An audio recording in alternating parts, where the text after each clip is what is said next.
Spartan is the fund firm that you started when you were doing your own independent sponsor, right? Okay, so your first time at bat didn't go the way that you wanted, which we've covered was the sort of logical outcome of the effort anyway. Okay, so right. Taking that in mind, how did we get from Spartan to Guardian and your due diligence firm today? How did that take us through that evolution? Sure. So for me, business success is at the intersection of personal Elliott success and sort of dollar success, right? So it's not just dollars. It's sort of how can I enjoy the fruits of my labor and not like in 2030, like 10 years when I get all this stuff, I'm going to enjoy it. I have a penchant for wanting to enjoy it now. And so after sort of the one I worked on the most in Spartan kind of blew up, and, I had to really do some rough things to sort of get back on my feet financially because I was sort of all in on that deal. I sort of looked at the marketplace and said, look, I have 20 or 30 years to really create the business that I want, to have 2 or 3 operating companies throwing up cash that are invested in by friends of mine. That's what I want to do sort of at the end of the day. How do I get there? I could keep attempting sort of the independent sponsor model and sort of going through some of the challenges that I had. And let's just be honest, I don't have rich uncles. I have some rich friends. Yeah, you keep referring to this rich uncle. I'm like, wait a minute, who's this person? Some people have them. This is written in books. I don't have them. I've made friends with a couple of people, but they don't share blood with me. So there's no family reunion where I'm going to see them. So I wanted to continue to practice my craft. I wanted to deliver value to people in the industry. I wanted to solve a problem for people who I thought were getting sort of bamboozled with bad advice. Yep. And I wanted to do it in a way where I could enjoy my life today. And so sort of thinking about it, putting on the whiteboard, figuring out what was sort of my objective and sort of my constraints, I said, look, people are not going to go interview 50 lawyers like you have. They're not going to go interview 50 accountants like you have. They're not going to spend 10 years in this figuring out how to do it and then become available to people on an open market. So you can have a differentiated opportunity to help people through some of the stuff that you had to sort of take the punch yourself. You can actually shield people from it, make more friends who are in the deal world, collaborate more, and still create the future you want, but be able to enjoy it more now.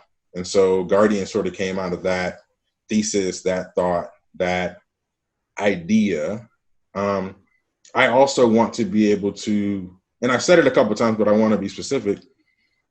I could go get institutional capital today for the deals that I wanted to get done. I would prefer to have my friends' capital in my deals for a myriad of reasons we can talk about next time. But to me, it matters. Let's actually spend a minute on that. That's sure. Kind of that's a most people would totally disagree with that, right? I mean, would you mind elaborating on that? I'll ask sure. the question very soon. As an entrepreneur, because I consider myself that first before a deal guy or a private equity asset class manifestation, right? Yeah. Anything that you can't do yourself has the risk of having to find somebody else who's willing to do it at the time they need to do it in the way that you need them to do it for your benefit, right?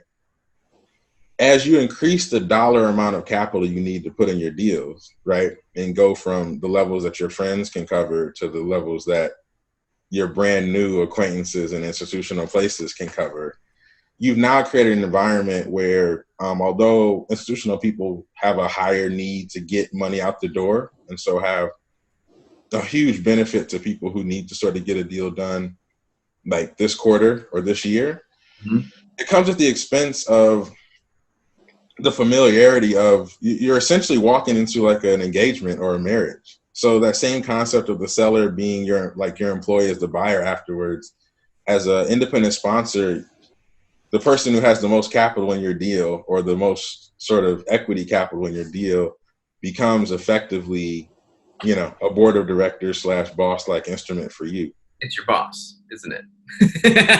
I'm not going to say that on camera because I have friends that will call me and yell at me. It's a different manifestation. And let's be honest, as an entrepreneur, my customers beat me up. So I don't get away from it.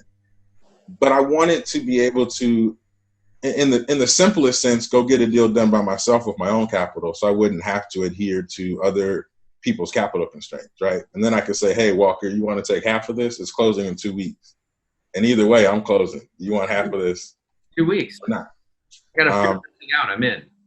Yeah, and in that point, I can drive a harder bargain than, hey, I have $1, I need $1 million. Walker, you got $999 in 2 weeks at my term. Here's my term sheet. You want?